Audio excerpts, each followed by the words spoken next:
दो बच्चे होते हैं, एक 10 साल का और एक 6 साल का। वो दोनों खेल रहे होते हैं। अब खेलते खेलते बच्चे काफ़ी आगे निकल जाते हैं। अब खेल खेल में बच्चे ऐसी जगह पे पहुंच जाते हैं जहाँ पे कुआं होता है, और खेल के दौरान ही 10 साल का बच्चा कुएं में गिर जाता है।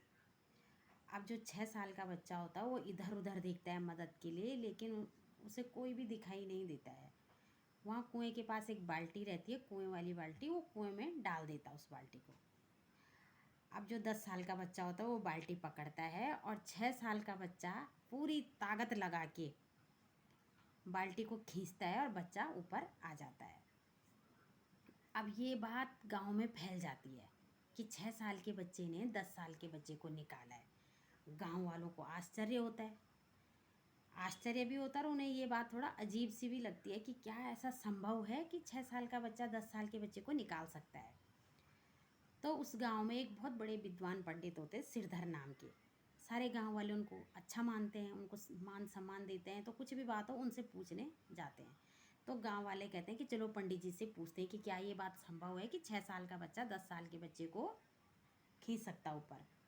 तो पंडित जी के पास जाते, पंडित जी आजकल गांव में ये वाली बात फैली हुई है, क्या ये संभव है?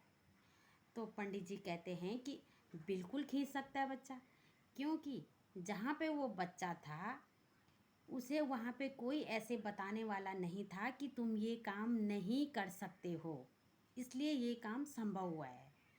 क्योंकि दोस्तों, हम ज़्यादातर काम इसलिए भी नहीं कर पाते हैं क्योंकि सामने वाला हमें कहता है कि तुम ये काम नहीं कर सकते हो।